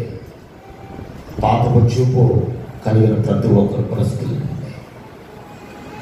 నువ్వేం చేసినా సరే దేవుడి చిత్త ప్రకారంగా చేస్తామని అనుకోవద్దు. ఎప్పుడు కూడా ఆలోచించండి. ఎప్పుడు కూడా ఏం చేస్తున్నా సరే ఎవరి చిత్త ప్రకారంగా చేస్తున్నాను అదొక్కడే మనం అనుకోకూడదు. ఏదైనా ఒకటి చెయ్యాలి అనుకున్నప్పుడు ఒకప్పుడు కొన్ని సంవత్సరాల క్రితం దైవికంగా చేసేవారు. పాస్టర్ గారి దగ్గరికి వచ్చి, పాస్టర్ గారు 2 నెలల క్రితం పాస్టర్ గారికి చెప్పి, మీరు ప్రార్థన చేయండి, మీరు ప్రార్థన చేస్తే దేవుడు ఏది చూపిస్తే అది మాకు చెప్తే దాని ప్రకారం చేస్తాం. ఇప్పుడు అలా కదా, రాత్రి చెప్పాను కదా, పాస్టర్ గారు బుధవారం ప్రార్థన అంటే ఏ ప్రార్థన, బుధవారం మీటింగ్ అంటే అవదండి. అప్పుడు అలా ఉండేది కదండి. పాస్టర్ గారి దగ్గరకు వచ్చి పాస్టర్ గారు చెప్పారు, పాస్టర్ గారు పాశ్చాత్యం మీరు ప్రార్థన చేయండి, దేవుడు ఏది చూపితే అదే, ఏ రోజు అంటే ఆ రోజు, ఎలా చేయమంటే. ఇప్పుడు అలా కాదు, ఏమైనా చేయాలనుకుంటే వెళ్ళిపోతాం, పక్కల దగ్గర పెద్ద దగ్గరికి వెళ్తాం. అమ్మ ఏం చేయాలనుకుంటే పలానా చేయాలి. ఆ మాట వచ్చి ఎవరు చెప్తాం, మనం ఎవరు చెప్తాం, పాస్టర్ గారికి చెప్తాం. పాస్టర్ గారు చెప్పిన తర్వాత సరేనమ్మా అలా చేయాలని ఆ రోజున వర్షం వచ్చిందనుకో, దేవుడి చిత్త ప్రకారంగా చేశానండి. ఏమొచ్చిందండి, వ్యవస్థ ప్రకారం చేశాను. దీనినే ఏమంటారంటే అవిశ్వాసపు పనులు అంటారు. ఏ పనులు అంటారండి? నిజమైన విశ్వాసం ద్వారా చేసే పనులు కాదు. నిజమైన విశ్వాసం కనుక నీలో ఉంటే నువ్వు మనుషుల మీద కాదు, మనుషుల ఆలోచన మీద కాదు, దేవుని మీద నువ్వు ఆధారపడతావు. అలాగని చెప్పి చూడండి, రోడ్ అంట ఇద్దరు పిల్లలు పుట్టిన తల్లి అమ్మాయి కలిగిస్తే ఎలా పోతుంది అనుకోండి. అలా చూసాం, ఎంత అమ్మాయి ఉందండి అనుకున్నాం. ఏంటి ఈ ఆలోచన కూడా దేవుడు ఇచ్చిందనా? మాట్లాడతాం, ఈ ఆలోచన కూడా దేవుడు ఇచ్చిందనా? ఎవరిచ్చింది? అందుకే వాక్యం అనడం, భ్రష్టులైన బిడ్డలారా తిరిగి నా యొద్దకు రండి, నేను మీ అవిశ్వాసం ఏం చేస్తానో బాగు చేస్తాను అన్నాడు. ఆయన యొద్దకు వస్తే మన అవిశ్వాసం తొలగిపోతుంది. ఆయన యొద్దకు వస్తే మనలో ఉన్న కీడిపోతుంది. ఆయన యొద్దకు వస్తే మనలో ఉన్న దుర్భరమైన జీవితం పోతుంది. ఆయన యొద్దకు వస్తే మనలో ఉన్న పాత బ్రతికిపోతుంది. ఆయన యొద్దకు వస్తే అంటే ఆయన హృదయం ఇస్తాం. ఆయన యొద్దకు వచ్చాం కానీ ఏమి ఇవ్వడం లేదు, హృదయం ఇవ్వడం లేదు. ఆ హృదయం ఆయన చేతులకి ఇస్తే ఆ హృదయం ఏం చేస్తాడట, ఆయన రక్తము ద్వారా శుద్ధి చేస్తాడట. మీరు వంట పాత్రలు కడుగుతారు కదా, వంట పాత్రలు కడుగుతారు, శుభ్రంగా కడిగి నీటితో శుభ్రంగా కడిగి, సబ్బుతో ముందు కడిగి తర్వాత నీటితో కడిగి శుభ్రంగా బయట ఎండబెడతారు. ఎండబెట్టినప్పుడు మనం సరిగా కడిగితే, నీటిగా కడిగితే దాంట్లో ఏ మచ్చ కనపడదు. అవునా? సరిగా కనపడితే ఎండిపోయిన తర్వాత కనపడుతుందా? ఎంత నీటిగా మనం కడిగిన ఏదో ఒక మూల ఏముండిపోతుందట, మచ్చ ఉండిపోతుంది. అదే పుణ్యమూర్తి అని యేసుక్రీస్తు ప్రభువు వారు ఆయన రక్తము చేత మన హృదయమును కడిగితే ఎక్కడ ఏ మరక ఏ మచ్చ కనపడదు. దేవునికి స్తోత్రం. ఆయన గొప్పవాడండి. మనం ఇంకా పాపంలో పడిపోతూ ఉన్నాం, ఇంకా ప్రశ్నమైన జీవితాన్ని అనుభవిస్తున్నాం. ఇంకనూ అపారమైన ప్రేమతో దేవుడు మనల్ని ప్రేమిస్తున్నాడు. దేవుడు మనం విడిచిపెట్టలేదండి. అందుకంటే రండి, నేను మీ యొక్క అవిశ్వాసపు స్థితిని ఏం చేస్తానో బాగు చేస్తాను అని చెబుతూ ఆ ఇర్మీయా గ్రంథం 4వ అధ్యాయం 1వ వచనములు అంటాడు, ఇదే యెహోవాకు ఇశ్రాయేలు, నీవు తిరిగి రాదుద్దేశించిన ఎడల నా యొద్దకే రావాలి. నీ వాటి నుండి తిరుగున మాని ఏ క్రియలను నా సన్నిధి నుండి తొలగించి సత్యమును బట్టి న్యాయమును బట్టి నీతిని బట్టి యెహోవా జీవము తోడని ప్రమాణం చేసిన ఎడల జనములు ఆయన యందు తమకు ఆశీర్వాదము కలుగునను కొందరు ఆయన యందే అతిశయపడుదురు. దేవునికి స్తోత్రం. ఇశ్రాయేలు నువ్వు తిరిగి రాదుద్దేశించిన ఎడల ఎక్కడికి రావాలట? నా యొద్దకే రావాలి. యోహాను సువార్త 14వ అధ్యాయం అంటాడు, ఆయన యొద్దకు వెళ్ళాలంటే వేరే మార్గం లేదు. తండ్రి యొద్దకు వెళ్ళాలంటే వేరొక మార్గం. లైట్ హౌస్ రావాలంటే ఎన్ని మార్గాలు ఉన్నాయండి? లైట్ హౌస్ రావాలంటే ఎన్ని మార్గాలు ఉన్నాయి? ఎలా రావచ్చు? వాకుల నుంచి లైట్ హౌస్ రావాలి, ఎన్ని మార్గాలు ఉన్నాయి? ఎలా రావచ్చు? ఇలాగా ఈ ఉంది కదా, ఈ రోడ్డు వాళ్ళు పుడతాడు, ఎలా రావచ్చు? అలా రావచ్చు. ఎన్ని మార్గాలు ఉన్నాయి? 3 4? 3 మార్గాలు. మరి తండ్రి ఎందుకు వెళ్ళాలంటే ఎన్ని మార్గాలు ఉన్నాయి? ఒకటే మార్గం. 14 ఏళ్ళు అంటే 14 ఆటలు అనుకుంటాడు యోహాను సువార్తలో, నేనే మార్గం. ఎవరంట? నేనే. ఇక్కడ కూడా అన్నాడు, ఇశ్రాయేలు ఆశీర్వదింపబడిన జనాంగము నా ప్రేమ ద్వారా ప్రేమింపబడిన వాక్యానుసారముగా ఆశీర్వదింపబడుతున్న జనాంగమా, మీరు రానుద్దేశించిన ఎడల నా యొద్దకే రావాలి కానీ వేరొక మార్గము మీకు లేదు. నీవు వచ్చి నా సన్నిధిలో నీలో ఉన్న హేయమైన క్రియలన్నిటినీ ఏం చేయాలంట? తొలగించుకొని సత్యమును బట్టి, న్యాయమును బట్టి, నీతిని బట్టి యెహోవా జీవముతోడు అని దేవుని సన్నిధిలో దేవుని ఎదుట నువ్వు ప్రమాణము చేసిన ఎడల ఆ కుటుంబం ఏం చేయబడుతుందటండి? ఆశీర్వదించబడుతుందట. దేవునికి స్తోత్రం. ఎక్కడ అడిగి పెట్టినా ఆ కుటుంబానికి బాధ ఉండదండి. సత్యమును బట్టి, న్యాయమును బట్టి, నీతిని బట్టి దేవుని సన్నిధిలో స్థిరులుగా ఉంటే వారు ఎక్కడ అడిగి పెట్టినా వారికి ఏ శోధన ఉండదు, ఏ దిగులు ఉండదు, ఏ బాధ ఉండదు, ఏ బలహీనత ఉండదు. ఒకవేళ బాధ వచ్చినా, కష్టం వచ్చినా, దిగులు వచ్చినా వెంటనే అవన్నీ వారి యొద్ద నుండి దూరపరచబడిపోతాయి. ఎందుకంటే వారిలో ఉన్నది ఏమిటంటే సత్యం, వారిలో ఉన్నది ఏముందంటే నీతి, వారిలో ఏమున్నది అంటే దేవుని యొక్క సన్నిధి కాంతి వారిపై ప్రచురించబడుతూ ఉంది. అందుకని ఈ రోజున ఈ ఉదయకాల సమయం అంచలో నువ్వు రానుద్దేశించిన ఎడల నీ హేయమైన క్రియలన్నిటిని వేలు చేయాలి. మొదట తొలగించుకోవాలి. మరి మనలో ఉన్నాయా హేయమైన క్రియలు? అంటే చాలా ఉన్నాయండి, లెక్కలేని హేయమైన క్రియలు ఉన్నాయి. అంటే ఇక్కడ వాక్యం అంటే మొదటి 2 వచనాలు అంచడం, నీ వస్తే నీకు ఆశీర్వాదం, నీ వస్తే నీకు దీవెన, నీవు వస్తే నీకు కాపుదల, నీవు నా యొద్దకు వస్తే నీకు విడుదల, నీవు నా యొద్దకు వస్తే నీకు విడిపింపు, ఆయన యొద్దకు వస్తే సర్వ సమృద్ధిని మనం అనుభవిస్తాం. అందుకని ఈ ఉదయకాల సమయం అందించడం, దేవుని యందు మనం భయభక్తులు కలిగి జీవించడం మొదలు పెడితే, దేవుని వాక్యము ద్వారా ముందుకు నడిపింపబడిన మనం మొదలు పెడితే నిత్యాశీర్వాదము మనం అనుభవిస్తాం. చెన్నై ఆనుకుని ఉన్న తమిళనాడు ప్రాంతంలో మీటింగ్స్ జరుగుతున్నాయి. ఈ మీటింగ్స్కి గుంటూరు గుడారాల పండుగ ఎలా జరుగుతాయో కొన్ని ప్రాంతాల్లో ప్రతి సంవత్సరం కూడా అలాగే జరుగుతాయి.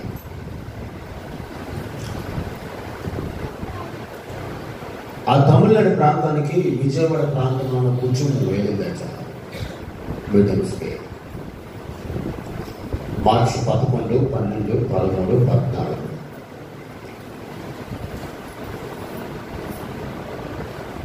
ఈ ఇంచులో ఉన్న తల్లి పేరు సత్యవతి, కొడుకు 26 సంవత్సరాలు, కూతురు 32 సంవత్సరాలు. భర్త దేవుని నమ్మలేదు. ఈ ముగ్గురు తన బంధువర్గంలో కొంతమంది వెంట పెట్టుకుని ఎక్కడికి వెళ్ళారు? ప్రయాణమై చెన్నై.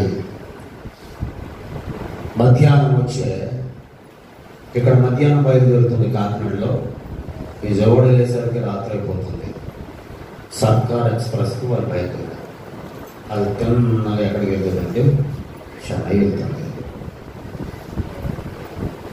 ఈ బిడ్డలు చివరి రోజు మీటింగ్ కానీ వెళ్ళారు. అంటే 13వ తారీఖు రాత్రి బిడ్డలు బయలుదేరారు. బయలుదేరినప్పుడు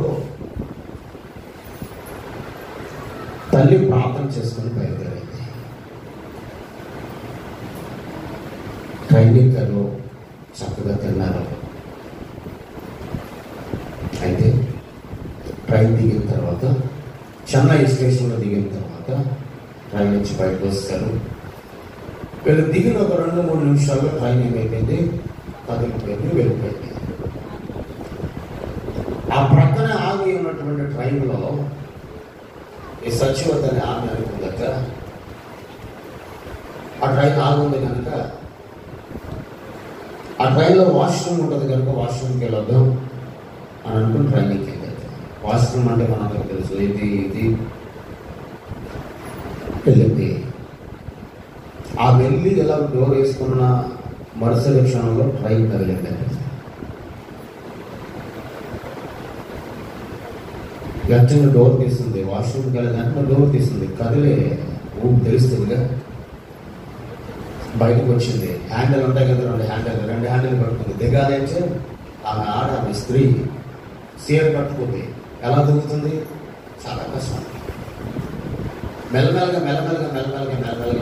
పొందుతుంది. వెనకాల నుంచి వాళ్ళు అరుస్తున్నారు. ఎవరో తన బిడ్డలు, తన కుమారులు, తన కూతురు ఆమెతో వచ్చిన వారు. ఏమైపోయిందో అరుస్తున్నారు. అరుస్తున్నా సరే ట్రైన్ ఆపుతాడా? ఏమైనా బస్సు ఆపడానికి వాళ్ళకి కొన్ని ఉంటాయి, దాన్ని బట్టే వాళ్ళు ఏం చేస్తారు ఆపుతారు. ఏమనుకుందచ్చా, ఈ ట్రైన్ ఎక్కడికి వెళ్తుందో నాకు తెలియదు, ఏ ప్రాంతానికి వెళ్తుందో తెలియదు. ఒకవేళ నేను ఇక్కడ ఉంటే ఎక్కడికి వెళ్ళిపోతాను, ఎక్కడికో తెలియలేని ప్రదేశానికి వెళ్ళిపోతాను. నేను వచ్చింది ఎందుకంటే తినడానికి రాలేదు, ఏదో కొనుక్కోవడానికి మాత్రం నేను రాలేదు. సిలువ భయపడిన క్రీస్తుని గురించి వినడానికి నేను ఈ స్థలానికి వచ్చాను. 2 హ్యాండిల్ పట్టుకున్నాను అనుకుందటయ్యా, చావైన బ్రతకైన ఎవరి కొరకు, నీ కొరకు అని 2 చేతులు వదిలేసిందట. 2 చేతులు వదిలేస్తే ట్రైన్ కదులుతుంది. ప్లాట్ఫామ్ ఏదంటే ఇది ట్రైన్ కూడా ఉంది. ఈ ట్రైన్ కూడా ఈ బద్దీకి ప్లాట్ఫామ్కి చిన్న ఖాళీ ఉంటుంది. 2 చేతులు వదిలేస్తే ఆ ఖాళీలో పడుతుంది. వాళ్ళందరూ కూడా ఏడుస్తున్నారు. అయ్యో మొక్కలు అయిపోయి ఉంటుంది, చనిపోయి ఉంటుంది,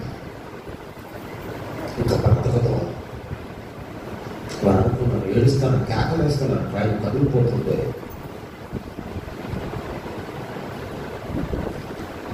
వీళ్ళలో దుఃఖం ఆగడం లేదు. వాళ్ళు ఎంత పిలిచినా సరే ట్రైన్ ఆపుతాడా? వారైతే అరుపులైన పడుతున్నాయి కానీ వాడు మాత్రం ఆపడానికి ఏం లేదు అధికారం. వాడు సిగ్నల్ ఇస్తేనే, ఎవరైనా సిగ్నల్ ఇస్తేనే ఏం చేయాలి, వాడు ఆపాలి. వెళ్తున్నప్పుడు ఈయన ఎక్కడ ఉందండి అంటే వీళ్ళు అందుకున్నారు, ఫిక్స్ అయిపోయారు. ఏమైపోయింది? ఆమె 2 చేతులు వదిలేసిన తర్వాత కింద పడిపోయింది. కింద పడిపోతున్నప్పుడు ఒక బలమైన హస్తం వచ్చి ఆమెను పట్టుకొని ఆ ప్లాట్ఫామ్కి, ఆ రైల్వే బతికి ఉన్న చిన్న గ్యాప్ అలా పడుకోబెట్టింది. 2 కాళ్ళు దాంట్లో పడి నలిగిపోవాలి, మొక్కలు అయిపోవాలి. చేతులు దాంట్లో పడి మొక్కలు అయిపోవాలి. బుర్ర దాంట్లో పడి మొక్కలు అయిపోవాలి.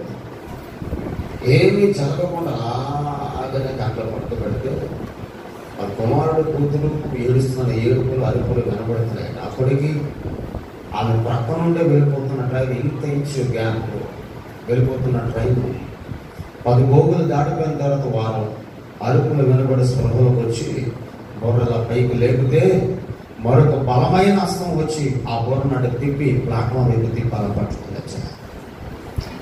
తర్వాత చివరి పోగు వచ్చింది. చివరి పోగు మనుషులు దాటిపోతుంది. వీరు అరుపులే కాదు, అక్కడ చుట్టుప్రక్కల వారందరూ కూడా అరుస్తూ ఉంటే రైతు బాధికారులు వచ్చి ఆయన ఏం చేశారంటే ఆపిన తర్వాత ఈమె లేచి వీళ్ళందరూ పరిగెడుతున్నారు. వారు వెనకాల ఎవరు వస్తారట, ఈమె లేచి ఈమె నడుచుకుంటూ ఈమె వెళ్తుందట. మేము వెళ్తూ వారి దగ్గరికి వెళ్ళి, ఎందుకు మీరు కంగారు పడుతున్నారు? ట్రైన్లో 2 చేతులు నేను వదిలేసినప్పుడు బలమైన హస్తం నా ఎదురుకు వచ్చి నన్ను ఏం చేస్తుంది, పట్టుకుని సేఫ్గా నాకు ఏ అపాయం కలగకుండా నన్ను రక్షించండి, నాకు ఏమీ కలగలేదు. ఆమె ఇంటి దగ్గర నుండి బయలుదేరినప్పుడు ప్రార్థన చేసిందట. మనం ఎక్కడికైనా వెళ్తే ఏమని ప్రార్థన చేస్తాం? ఏ అపాయం కలగకుండా చూడు ప్రభువా, ఏ బాధ రాకుండా చూడు ప్రభువా, ఏ ప్రమాదం కలగకుండా చూడు ప్రభువా అని మనం ప్రార్థన చేస్తామండి.